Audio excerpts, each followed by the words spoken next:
Chapter 17 of the Enchanted April by Elizabeth Von Arnim.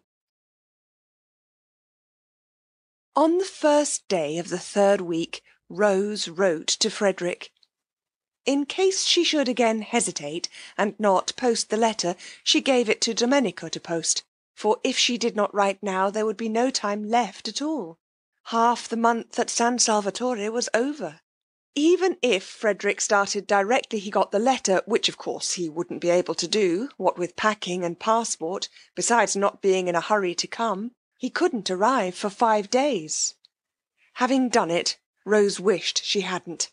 He wouldn't come, he wouldn't bother to answer, and if he did answer, it would just be giving some reason which was not true, and about being too busy to get away, and all that had been got by writing to him would be that she would be more unhappy than before.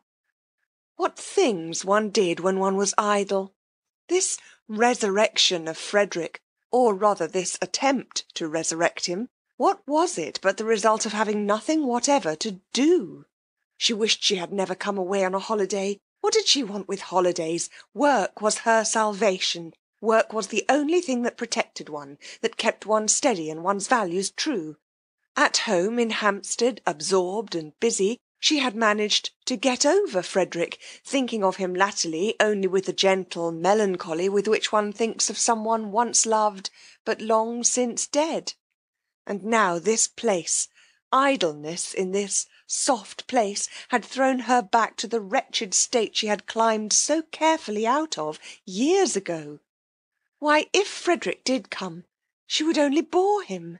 Hadn't she seen in a flash quite soon after getting to San Salvatore that that was what really kept him away from her? And why should she suppose that now, after such a long estrangement, she would be able not to bore him, be able to do anything but stand before him like a tongue-tied idiot, with all the fingers of her spirit turned into thumbs? Besides, what a hopeless position! To have, as it were, to beseech, please wait a little, please don't be impatient, I think perhaps I shan't be a bore presently. 1,000 times a day Rose wished she had let Frederick alone. Lottie, who asked her every evening whether she had sent her letter yet, exclaimed with delight when her answer at last was yes, and threw her arms around her. Now we shall be completely happy, cried the enthusiastic Lottie. But nothing seemed less certain to Rose, and her expression became more and more the expression of one who has something on her mind. Mr. Wilkins, wanting to find out what it was, strolled in the sun in his Panama hat and began to meet her accidentally. I did not know, said Mr. Wilkins the first time, courteously raising his hat, that you two liked this particular spot. And he sat down beside her. In the afternoon she chose another spot, and she had not been in it half an hour before Mr. Wilkins, lightly swinging his cane, came round the corner. We are destined to meet in our rambles, said Mr. Wilkins pleasantly, and he sat down beside her. Mr. Wilkins was very kind, and she had, she saw, misjudged him in Hampstead, and this was the real man, ripened like fruit by the beneficent sun of San Salvatore. But Rose did want to be alone. Still, she was grateful to him for proving to her that though she might bore Frederick, she did not bore everybody. If she had, he would not have sat talking to her on each occasion till it was time to go in. True, he bored her, but that wasn't anything like so dreadful as if she bored him. Then indeed her vanity would have been sadly ruffled. For now that Rose was not able to say her prayers, she was being assailed by every sort of weakness, vanity, sensitiveness, irritability, pugnacity, strange unfamiliar devils to have come crowding on one and taking possession of one's swept and empty heart. She had never been vain or irritable or pugnacious in her life before. Could it be that San Salvatore was capable of opposite effects, and the same sun that ripened Mr. Wilkins made her go acid? The next morning, so as to be sure of being alone, she went down, while Mr. Wilkins was still lingering pleasantly with Mrs. Fisher over breakfast, to the rocks by the water's edge, where she and Lottie had sat on the first day. Frederick by now had got her letter. Today, if he were like Mr. Wilkins, she might get a telegram from him. She tried to silence the absurd hope by jeering at it. Yet, if Mr. Wilkins had telegraphed, why not Frederick? The spell of San Salvatore lurked even, it seemed, in note-paper. Lottie had not dreamed of getting a telegram, and when she came in at lunch-time, there it was. It would be too wonderful if when she went back at lunch-time she found one there for her too. Rose clasped her hands tight round her knees. How passionately she longed to be important to somebody again. Not important on platforms, not important as an asset in an organisation, but privately important, just to one other person, quite privately. Nobody else to know or notice. It didn't seem much to ask in a world so crowded with people, just to have one of them. Only one out of all the millions to oneself. Somebody who needed one, who thought of one, who was eager to come to one. Oh, how dreadfully one wanted to be precious. All the morning she sat beneath the pine tree by the sea. Nobody came near her. The great hours passed slowly. They seemed enormous. But she wouldn't go up before lunch. She would give the telegram time to arrive. That day Scrap, egged on by Lottie's persuasions, and also thinking that perhaps she had sat long enough, had arisen from her chair and cushions, and gone off with Lottie and sandwiches up into the hills till evening. Mr. Wilkins, who wished to go with them, stayed, on Lady Caroline's advice, with Mrs. Fisher, in order to cheer her solitude. And though he left off cheering her about 11, to go and look for Mrs. Arbuthnot, so as for a space to cheer her too, thus dividing himself impartially between these solitary ladies, he came back again presently, mopping his forehead, and continued with Mrs. Fisher where he had left off, for this time Mrs. Arbuthnot had hidden successfully. There was a telegram, too, for her, he noticed when he came in. Pity he did not know where she was. "Ought we to open it?" he said to Mrs. Fisher. "No," said Mrs. Fisher. "It may require an answer. I don't approve of tampering with other people's correspondence." "Tampering? My dear lady!" Mr. Wilkins was shocked. Such a word! Tampering! He had the greatest possible esteem for Mrs. Fisher, but he did at times find her a little difficult. She liked him, he was sure, and she was in a fair way, he felt, to become a client. But he feared she would be a headstrong and secretive client. She was certainly secretive, for though he had been skilful and sympathetic for a whole week, she had as yet given him no inkling of what was so evidently worrying her. "Poor old thing," said Lottie, on his asking her if she perhaps could throw light on Mrs. Fisher's troubles. "She hasn't got love." "Love?" Mr. Wilkins could only echo, genuinely scandalized. "But surely, my dear, at her age—" "Any love," said Lottie. That very morning he had asked his wife, for he now sought and respected her opinion, if she could tell him what was the matter with Mrs. Arbuthnot, for she too, though he had done his best to thaw her into confidence, had remained persistently retiring. "She wants her husband," said Lottie. "Ah," said Mr. Wilkins, a new light shed on Mrs. Arbuthnot's shy and modest melancholy, and he added, "Very proper." And Lottie said, smiling at him, "One does." And Mr. Wilkins said, smiling at her, "Does one?" And Lottie said, smiling at him, "Of course." And Mr. Wilkins, much pleased with her, though it was still quite early in the day, a time when caresses are sluggish, pinched her ear. Just before 12:30, Rose came slowly up through the pergola and between the camellias ranged on either side of the old stone steps. The rivulets of periwinkles that flowed down them when first she arrived were gone, and now there were these bushes, incredibly rosetted, pink, white, red, striped. She fingered and smelt them one after the other, so as not to get to her disappointment too quickly. As long as she hadn't seen for herself, seen the table in the hall quite empty, except for its bowl of flowers, she still could hope. She still could have the joy of imagining the telegram lying on it waiting for her. But there is no smell in a camellia, as Mr. Wilkins, who was standing in the doorway on the lookout for her, and knew what was necessary in horticulture, reminded her. She started at his voice and looked up.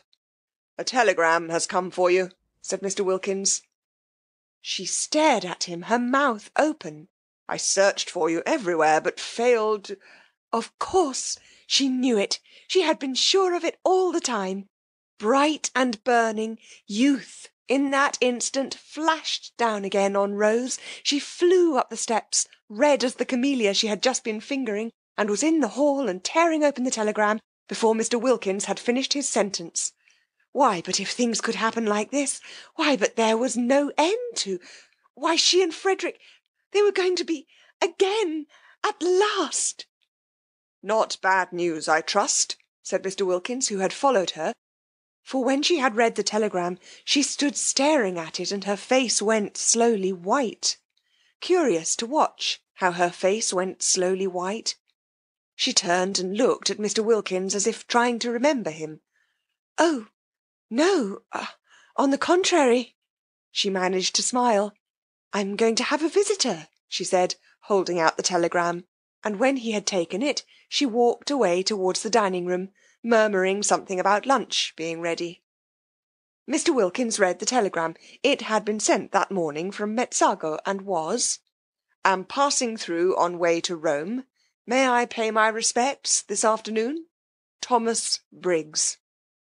Why should such a telegram make the interesting lady turn pale? For her pallor on reading it had been so striking as to convince Mr. Wilkins that she was receiving a blow.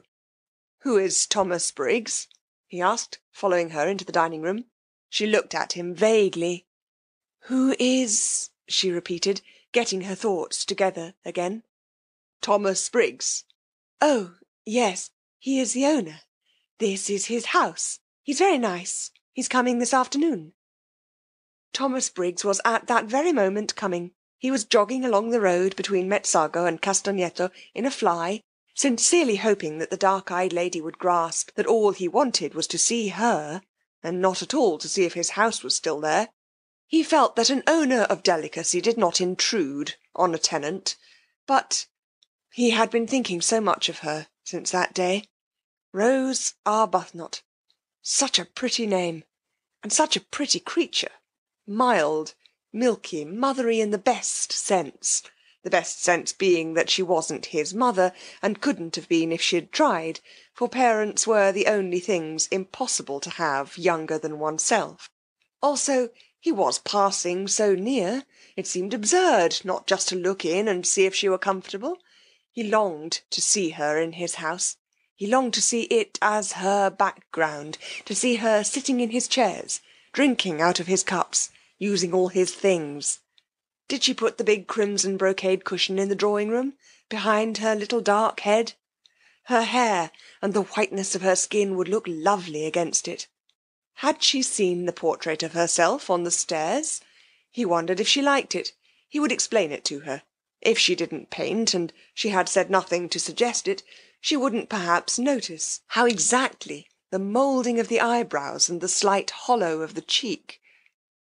He told the fly to wait in Castagneto, and crossed the piazza, hailed by children and dogs who all knew him, and sprang up suddenly from nowhere, and walking quickly up the zigzag path, for he was an active young man, not much more than 30, he pulled the ancient chain that rang the bell, and waited decorously on the proper side of the open door to be allowed to come in. At the sight of him, Francesca flung up every bit of her that would fling up, eyebrows, eyelids, and hands, and volubly assured him that all was in perfect order, and that she was doing her duty. Of course, said Briggs, cutting her short. No one doubts it. And he asked her to take in his card to her mistress. Which mistress? asked Francesca. Which mistress? There are 4, said Francesca, scenting an irregularity on the part of the tenants, for her master looked surprised, and she felt pleased, for life was dull, and irregularities helped it along at least a little. 4? He repeated, surprised. Well, take it to the lot then, he said, recovering himself, for he noticed her expression. Coffee was being drunk in the top garden in the shade of the umbrella pine. Only Mrs. Fisher and Mr. Wilkins were drinking it, for Mrs. Arbuthnot, after eating nothing and being completely silent during lunch, had disappeared immediately afterwards. While Francesca went away into the garden with his card, her master stood examining the picture on the staircase of the Madonna by an early Italian painter, name unknown, picked up by him at Orvieto, who was so much like his tenant. It really was remarkable, the likeness. Of course, his tenant that day in London had had her hat on, but he was pretty sure her hair grew just like that off her forehead. The expression of the eyes, grave and sweet, was exactly the same. He rejoiced to think that he would always have that portrait. He looked up at the sound of footsteps, and there she was, coming down the stairs, just as he had imagined her in that place, dressed in white. She was astonished to see him so soon. She had supposed he would come about tea-time, and till then she had meant to sit somewhere out of doors, where she could be by herself. He watched her coming down the stairs with the utmost eager interest. In a moment she would be level with her portrait. It really is extraordinary, said Briggs. How do you do? Said Rose, intent only on a decent show of welcome. She did not welcome him. He was here, she felt, the telegram bitter in her heart, instead of Frederick, doing what she had longed Frederick would do, taking his place. Just stand still a moment. She obeyed automatically. Yes, quite astonishing. Do you mind taking off your hat? Rose, surprised, took it off obediently. Yes, I thought so. I just wanted to make sure. And look, have you noticed? He began to make odd, swift passes with his hand over the face in the picture, measuring it, looking from it to her. Rose's surprise became amusement, and she could not help smiling. Have you come to compare me with my original? She asked. You do see how extraordinarily alike. I didn't know I looked so solemn. Well, you don't. Not now. You did a minute ago, quite as solemn. Oh, yes. How do you do? He finished suddenly, noticing her outstretched hand, and he laughed and shook it, flushing, a trick of his, to the roots of his hair. Francesca came back. The Signora Fisher, she said, will be pleased to see him. Who is the Signora Fisher? He asked Rose. One of the 4 who are sharing your house. Then there are 4 of you? Yes, my friend and I found we couldn't afford it by ourselves. Oh, I say, began Briggs in confusion, for he would best have liked Rose Arbuthnot, pretty name, not to have to afford anything, but to stay at San Salvatore as long as she liked as his guest. Mrs. Fisher is having coffee in the top garden, said Rose.